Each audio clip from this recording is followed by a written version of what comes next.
Game preview, Celtics Cavaliers tonight. The Cavs are 15-0. The Celtics are 11-3. I'm checking the gambling lines. I'm prepared to put a lot of money on the Celtics to win this game tonight. And I'll tell you why in a second. But I go to you first. How are you feeling headed into this game? How do you feel about Cleveland going 15-0? Give me the lowdown. This should be the biggest game of the year so far in terms of like tangible basketball stakes. You could maybe argue Clay going back to play in the Bay Area, but you've got, I don't know if you know this. This is currently tied for the second longest streak to start a season in NBA history. So if the Cavs win, the only team that has won more games to start a season is the 2016 Warriors. Nobody's gotten past 15 wins besides the 2016 Warriors. Getting off to a 16-0 start would be incredible for a team that has been so often talked about, not in basketball terms. It's just, oh, well, they're going to have to break up Allen and Mobley, obviously. Darius Garland, he wants to be traded because they re-signed Donovan Mitchell, but Donovan Mitchell doesn't want to be there. He wants to be in New York. So we've really only talked about the Cavs in most national conversations as, oh, you know, a second-tier contender in the Eastern Conference who probably won't make it past a conference finals, can't beat the Philly, the Boston, the Milwaukees of the world. And their best players just eventually going to leave. And their two, you know, star defensive players in the front court, not exactly a great fit. So it's awesome. It really is awesome to see them have this start to the year. Kenny Atkinson has been fantastic. The bench lineups with another shout out, University of Virginia legend Ty Jerome.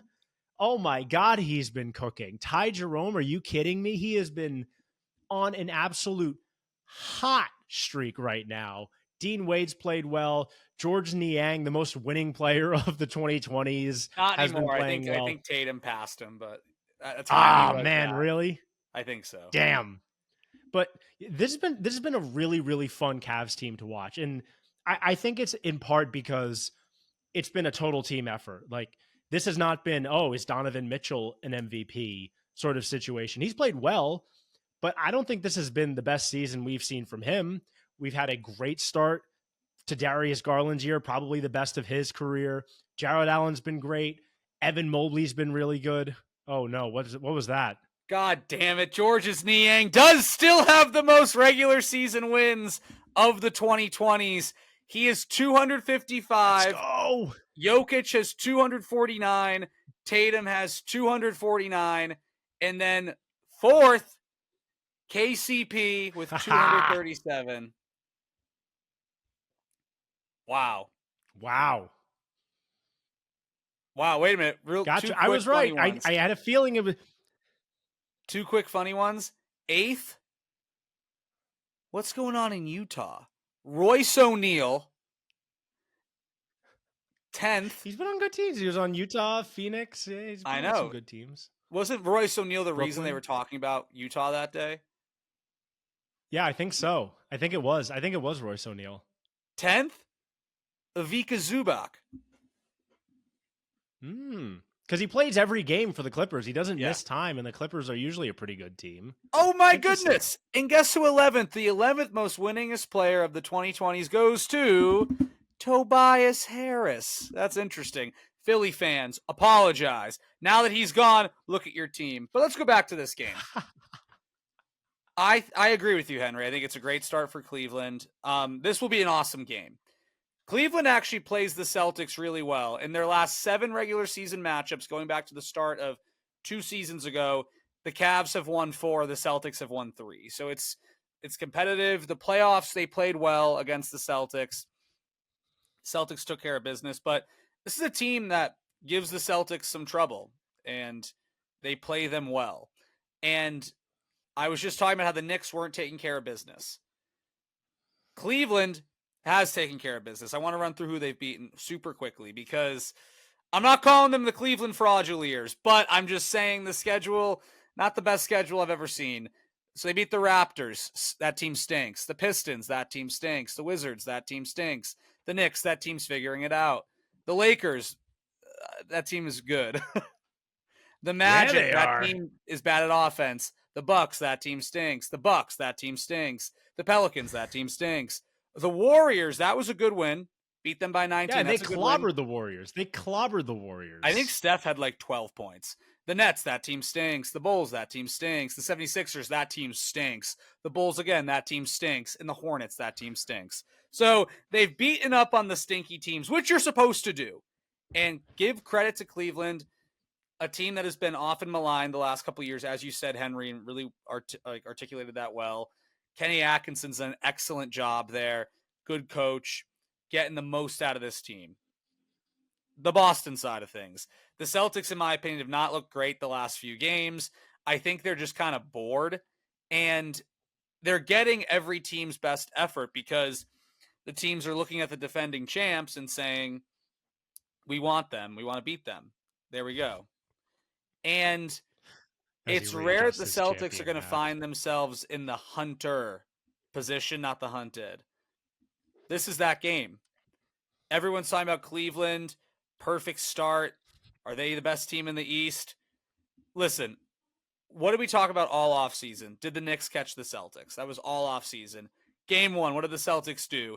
Quickly put that shit to rest. Just quickly took care of business against the Knicks. Boom, bam, boom.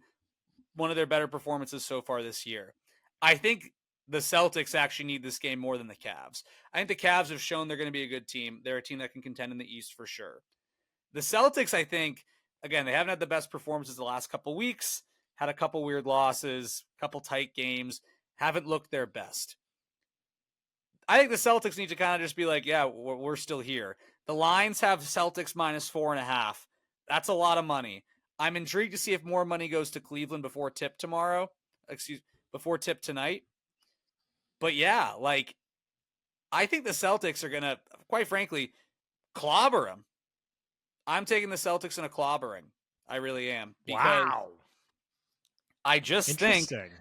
all this talk about Cleveland, the Celtics are going to be motivated. I think the Celtics have looked not motivated, and it's an NBA Cup game. The Celtics lost their first NBA Cup game in horrific fashion to the Trae Youngless Atlanta Hawks. So a lot of stuff here for the Celtics. I'm expecting it's a home game, playoff-like atmosphere.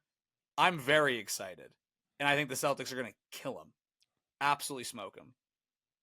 Is Joe Mazzulla going to wake up Jaylen Brown, because he hasn't been particularly strong to start the season? Yeah, Brown hasn't looked. Maybe Jaylen. He hasn't looked great. He played well against the Hawks, actually, but that, my theory about Jaylen Brown, when Jaylen Brown is really, really cooking, the Celtics always lose those games. Every time. I think he had like 36. I think he had 36 against Atlanta and they lost. Like Jaylen Brown, whenever he's like cooking, they always lose those games. I'm expecting a fun game, but I just think the Celtics, they're going to play well. I think the Celtics' problem is that the bigs, the rebounding hasn't been great. The shooting, the three-point shooting's cooled off a little bit, and the defense hasn't been locked in. I think they'll correct a lot of those things tomorrow. It's going to be a big game, and I'm very excited. Who are you taking? Offensively, they're still really, really good. They're second in offensive rating, by the way, to the Cleveland Cavaliers. They're second to the Cleveland Cavaliers in offense. But the defense, you're right. It's taken a step back. It's 10th right now. I'm going to go with the Cavs. I think I feel even better about my pick.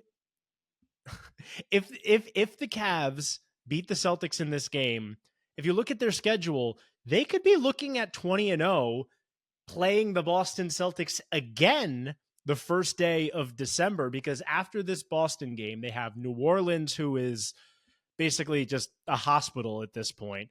Then they have Toronto, arguably the worst team in the league. Then back-to-back games against Atlanta, where they will almost certainly be favored by double digits. So if they beat Boston, that'll get them to 16. There's a real chance they could get to 20, and then they play Boston again to get to 20, to get to 21 in a week and a half, 2 weeks after that. So I'm really excited. I'm going to go with the Cavs just because I like this story. I want there to be this. Even for the Celtics, I would say it might be good for them to lose this game, because they'll be like, oh shit, like we're not just going to run through the Eastern Conference. Like, this Cavs team is legit. They look at the Knicks right now struggling. They look at the Bucks really struggling. They look at the 76ers at the bottom of the Mariana Trench. And I think maybe the Celtics internally could get a little bit, maybe just a little bit complacent. Yeah. I think having a team that really is going to challenge them to be the 1 seed or theoretically to win the East, I think maybe losing this game could be better for them down the line. And it certainly would be better for them to win that game in a week and a half when the Cavs could potentially be going for 21-0. I don't want to lose any game. So, and I know you don't. I know you don't. But I'm excited. Take a step back. Might be big picture looking here. I think they're going to clobber them. I really do. That's such an aggressive take. They've been so good. Clobbering. Have the Celtics clobbered anyone lately? I feel like they're just sleepwalking some of these games. That's why I think they're going to clobber them. They're due for a clobbering, dog.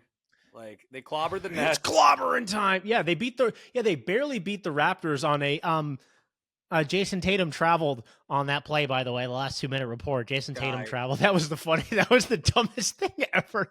That was so fucking stupid. As if I haven't seen Giannis and LeBron take 9 steps on layups my whole fucking life. They clobbered the Knicks to open the season, clobbered the Wizards. They haven't clobbered the Wizards. Clobbered the Hornets. Clobbering is, in my opinion, it's winning by 10 or more is a clobber. And I think we're due for I would say 15 is a clobber. Let's go 13. 13 points is a clobber. Okay. I'm excited. We can shake on that. 13 points is a clobber. Baby. But yeah, this is going to be the game of the year so far. Really excited to watch it. It's definitely going to be the nationally televised game, right? It better it's on be. TNT. Okay.